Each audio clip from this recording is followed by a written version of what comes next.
informações. Vamos falar de Copa São Paulo de Júnior? Bora, A rapaziada vamos tá pra lá em Barueri esperando a gente. O Dinei, Vilaron saíram as semifinais. O Flamengo passou pelo Avaí 1-0.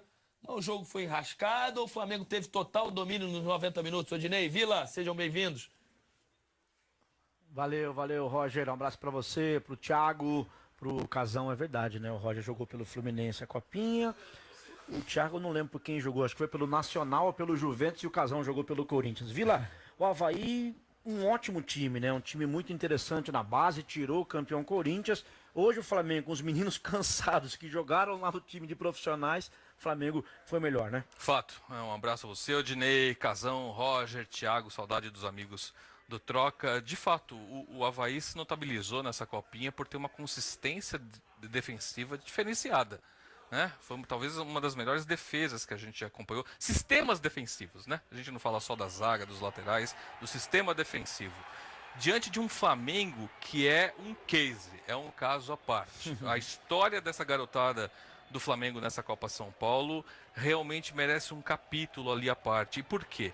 Não só pelas vitórias, não só por ter chegado à semifinal, por tudo o que aconteceu envolvendo a questão do Carpegiani chamando atletas, o que é muito bom, né? Esse time serve exatamente para revelar jogadores para a equipe principal. Para quem não sabe, um total de 11 atletas. Então, 11 atletas saíram aqui de Barueri, da Copa São Paulo, foram reforçar a equipe, foram integrar a equipe profissional no início do Campeonato Carioca. Depois retornam, parte deles retorna para Barueri para continuar jogando a Copa São Paulo. A Lívia Laranjeira fez a entrevista agora no final, se não me engano, com o Patrick.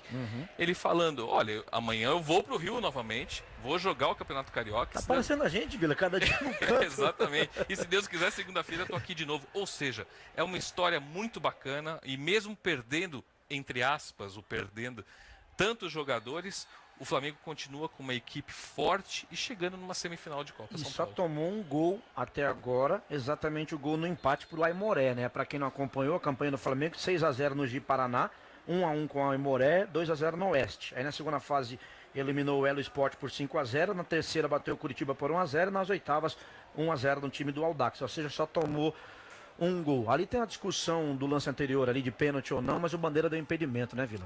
Ali ficou, no momento ficou um lance um tanto quanto confuso, mas depois o Bandeira levantou, mas não segurou muito tempo ali, baixou rapidinho. Né? Não ficou muito clara a marcação, mas ele marca o impedimento antes do lance faltoso dentro da área. Ô, Vila, nós tivemos antes do nosso jogo o empate do Palmeiras, que também é um ótimo time na Copa São Paulo, contra a surpreendente Portuguesa, que infelizmente time de profissionais tentando se acertar, mas a base vem muito bem. O ano passado saiu na primeira fase, esse ano está na semifinal. Portuguesa e Palmeiras jogarão no Canindé e o Internacional jogará diante da equipe do São Paulo. Não deixa de ser um respiro para a Portuguesa. O campeonato, o time profissional com tantas dificuldades, pelo menos você vê uma base ali estruturada. E a questão do Palmeiras, até vou deixar para o pessoal do estúdio talvez refletir um pouquinho, debater um pouquinho. O Palmeiras passa por uma situação muito interessante. Ele tem muito dinheiro na equipe principal e tem um trabalho de base muito bem. Aí, Roger, Thiago, a gente está fazendo os gols aqui, Vila, do Palmeiras e Portuguesa. Esse tipo de situação, quando você tem muito dinheiro na equipe principal, mas tem um investimento bacana na base também, esse muito dinheiro no principal não pode, de certa forma, abafar ali o surgimento desses jogadores? Vila, quem joga, joga, né, Casão?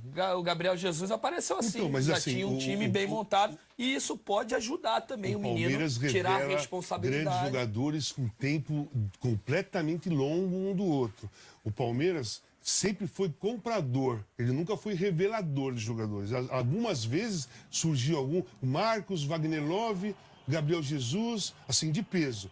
Muito longe, são três com uma distância enorme de tempo. E esse time do Palmeiras eu ouvi jogar, achei que era um dos melhores times, e era um dos melhores times mesmo. Se não mas melhor.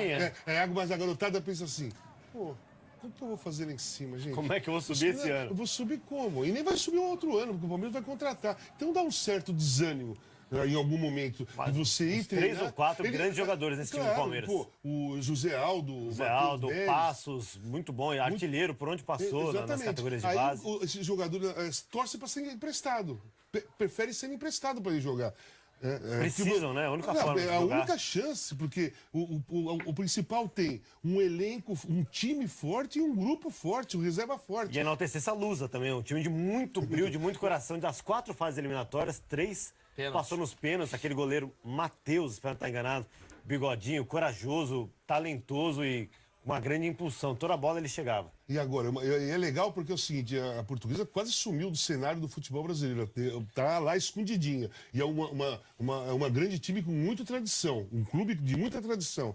E está tentando se fortalecer, mudar a coisa no profissional. Aí você vê uma garotada que vem crescendo, acende uma luz lá no fim do E sempre túnel. teve base boa, né? Sempre.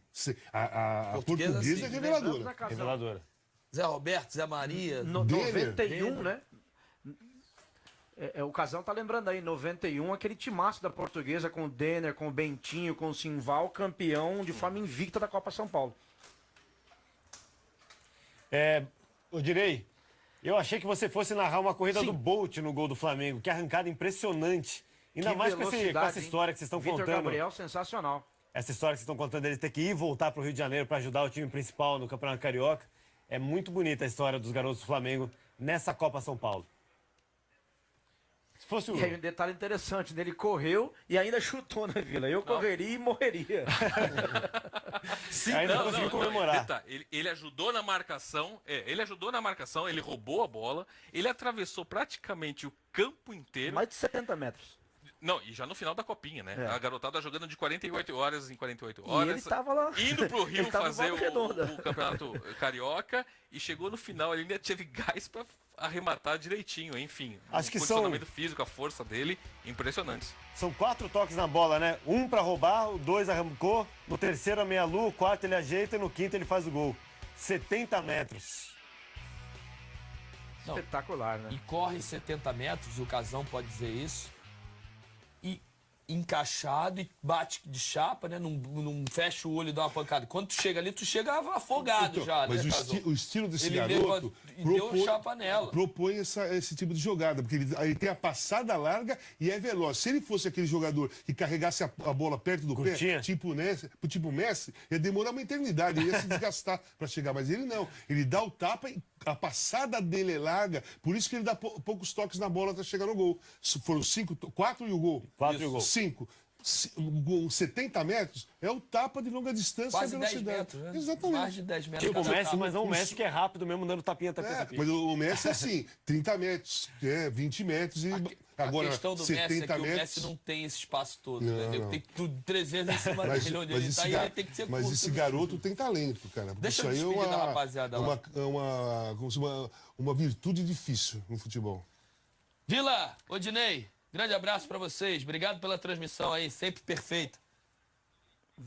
Valeu, só para lembrar então, ó, na próxima segunda-feira, às 5 da tarde, no Canindé, nós teremos o Flamengo contra a Portuguesa e na sequência, aqui em Barueri, teremos o jogo do Internacional contra o São Paulo. Vambora, Vila. Vamos nessa. Um abraço a todo mundo aí. Bom programa pra vocês. Valeu.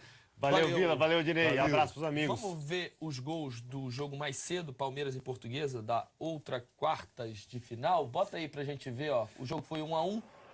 Pênalti para a Portuguesa. Torcedor da Portuguesa nessa copinha. Ele mesmo foi cobrar, bateu bem demais, ela beijou a trave, mas morreu lá dentro. Aliás, como o Casão lembrou, o torcedor da Portuguesa há tempos não tinha tanta alegria, né? Tanta emoção que terminava bem. E o Ian de cabeça, essa jogada pela esquerda. E aí na disputa de pênalti, o Zé Aldo bateu o primeiro. Olha que tranquilidade. O Zé Aldo Ele é muito bom jogador. O Matheus da Portuguesa perdeu. Alanzinho pra fora. O Bahia empatou 1-1. O Bahia foi corajoso, bateu embaixo da bola. Léo Passos. Esse Léo Passos, que é Isolou. artilheiro, mas na Copa São Paulo não fez nenhum gol. Kaique Félix fez o segundo da Portuguesa. O Johnny empatou 2-2. Portuguesa 3-2 com Marques. E agora o goleiro brilha. E o Ian perdeu defesa do Matheus. Matheus do Bigode. Matheus Bigode foi bem, olha lá. Lá no tobogã, lá no fundo, é torcedor da Portuguesa. Bom número no Pacaembu. Bom, ó, a torcida da Portuguesa não apareceu ali, ó. Tava Vocês já atrás jogaram do no tobogã. Canindé? Não, foi no Pacaembu. Não, vocês já jogaram no Canindé? Lógico. Sim. Lógico. Eu joguei várias vezes. Quantas vezes? Bom, o Corinthians de vez em quando jogava no Canindé, Campeonato Paulista, muitas vezes. Joguei contra a Portuguesa no Canindé. que era uma coisa complicada. Vamos botar as semifinais aí da Copa São Paulo de Júnior. Inter e São Paulo. São Paulo que tem o Inter na camisa também, né? Em Barueri, Em Barueri, Flamengo e Portuguesa. no Canindé. No Canindé. Começaram 128 equipes, sobraram 4.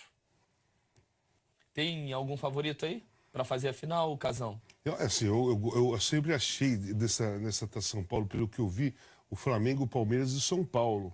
Para mim, são as 3 equipes que mais me agradaram. O Palmeiras caiu. Então, assim, por lógica daquilo que eu não vi todo mundo, eu vi muito, sabe? O Palmeiras eu vi mais, o Flamengo eu vi mais, o São Paulo eu vi mais. Então, eu acho que pode ser São Paulo e Flamengo, talvez. E São Paulo tá muito forte também na Copa São O Paulo. Inter Certamente meteu vai revelar 4 no jogadores. Santos, hein? E o Santos? É? O Inter chega forte. Não tô falando que é Não, zebra o Inter ganhar. O Inter é uma grande equipe, sempre teve boas equipes de base. Na minha época, os favoritos eram Inter e Atlético Mineiro. Eram os grandes times, aqueles grandes times de categoria de base. Tinha a Ponte, tinha o Guarani, sabe? Mas o Inter e o Atlético era diferente. Os times de Campinas também time sempre bom. muito forte, lembrou bem, né, cara? Guarani e Ponte. Não, mas assim, isso aí era mais em campeonato. O Guarani e a Ponte, Taça São Paulo, a Ponte já ganhou, mas não teve. Agora, Campeonato Paulista de Sub-20. O time da Ponte do Guarani era complicado. Pô, eu sou da geração do Júlio César, né? Nossa, eu ia centroavante, o Julião sempre foi forte. O Julião tinha 12 anos, ele era daquele jeito lá. Pô, aí era demais. Vamos falar de